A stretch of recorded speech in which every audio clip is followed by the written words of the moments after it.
Zelensky decreta partes de Rusia como históricamente habitadas por ucranianos. Paralelamente, presentó ante el Parlamento un proyecto de ley para permitir que todos los ucranianos étnicos y sus descendientes de diferentes países del mundo tengan nuestra ciudadanía, excepto los ciudadanos de Rusia. El presidente de Ucrania, Vladimir Zelensky, firmó este lunes un decreto sobre los territorios de la Federación de Rusia históricamente habitados por ucranianos. En el documento, el mandatario ucraniano acusó a Moscú de tratar de destruir la identidad nacional, oprimir a los ucranianos y violar sus derechos y libertades en tierras históricamente habitadas por ellos, que abarcarían el actual territorio de la región rusa de Krasnodar y las provincias rusas de Belgorod, Briansk, Voronezh, Kursk y Rostov. Cabe recordar que el régimen de Kiev a menudo apunta a estas provincias en sus ataques con drones y misiles contra objetivos civiles. A finales de diciembre del 2023 más de 20 civiles fallecieron y más de 100 resultaron heridos tras un bombardeo contra Belgorod, incluidos varios menores. En su decreto, Zelensky ordenó que el gabinete de ministros desarrolle, con la participación de expertos internacionales, un plan para preservar la identidad nacional de los ucranianos, incluyendo aquellos que residen en las regiones mencionadas. Además, el documento exige examinar el tema de crímenes presuntamente cometidos contra ucranianos que viven o vivieron en los territorios en cuestión a causa de la política de rusificación forzada, la represión política y las deportaciones de ucranianos. Al mismo tiempo, el decreto solicita intensificar el trabajo para contrarrestar la desinformación y la propaganda de la Federación de Rusia sobre la historia y el presente de los ucranianos en Rusia, así como preparar y divulgar materiales sobre la historia de más de 1000 años de la formación del Estado ucraniano, las conexiones históricas de las tierras habitadas por personas de etnia ucraniana, con formaciones estatales ucranianas en diversos periodos históricos. Comentando el decreto, Zelensky dijo que se trata de la recuperación de la verdad sobre el pasado histórico para el futuro ucraniano.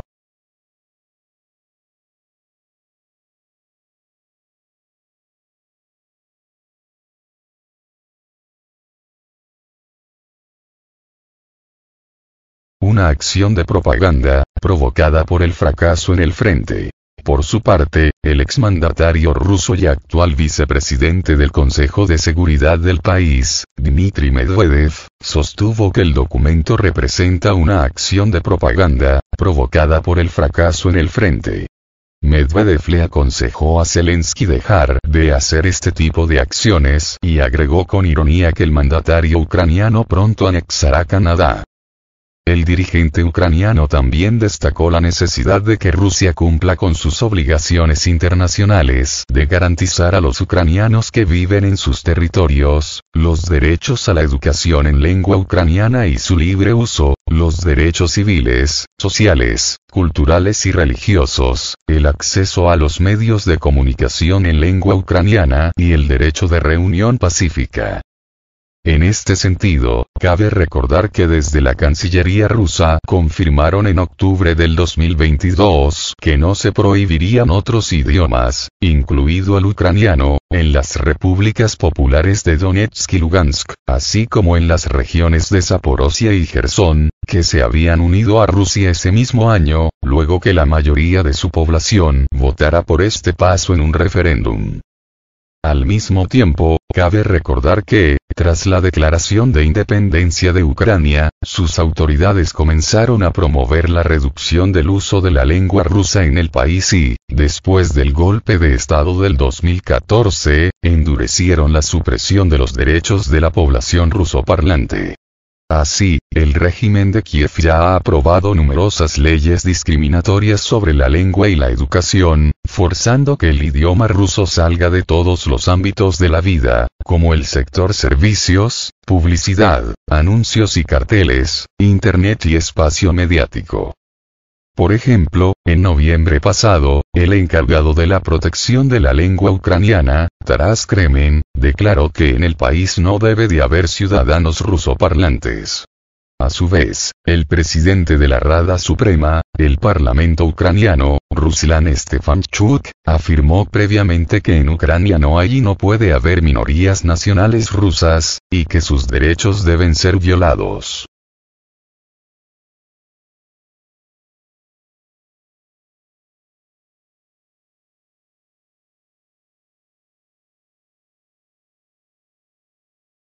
Mientras, la Iglesia Ortodoxa Ucraniana Canónica, UPS, dependiente del Patriarcado de Moscú, ha sido objeto de persecución por parte de las autoridades ucranianas durante los últimos años.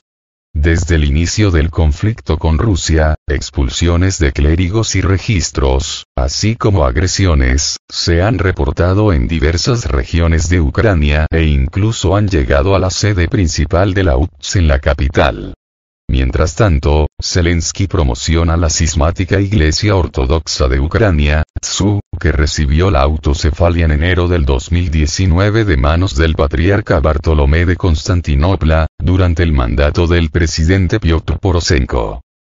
Proyecto de ley de ciudadanía múltiple para todos, excepto los rusos. Este mismo lunes, el presidente ucraniano informó de que presentó ante la Rada Suprema un proyecto de ley que introduce la ciudadanía múltiple. Según el propio Zelensky, esta legislación permitirá que todos los ucranianos étnicos y sus descendientes de diferentes países del mundo tengan nuestra ciudadanía, excepto los ciudadanos de Rusia. Actualmente, el artículo 4 de la Constitución de Ucrania prohíbe poseer doble nacionalidad y establece la ciudadanía única. Los motivos para adoptar y renunciar a la ciudadanía ucraniana están determinados por la ley.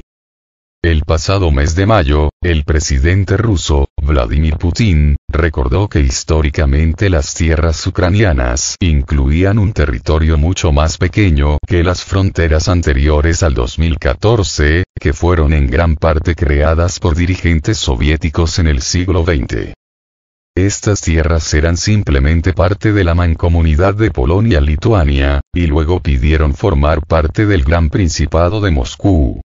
Y entonces, tras la Revolución de Octubre 1917, empezaron a formarse formaciones cuasi estatales. Las autoridades soviéticas crearon la Ucrania soviética. Antes de ese momento de la historia de la humanidad no existía Ucrania, explicó.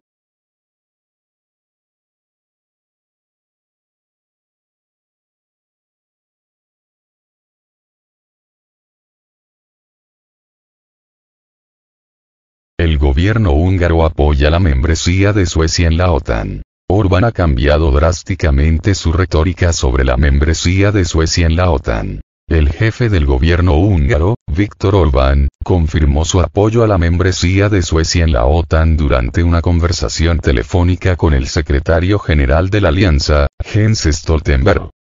Viktor Orbán dijo: "He confirmado que el gobierno húngaro apoya la membresía de Suecia en la OTAN".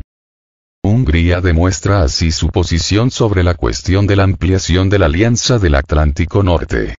El primer ministro también añadió que instaría al Parlamento húngaro a votar a favor de la entrada de Suecia en la OTAN y completar el proceso de ratificación en la primera oportunidad.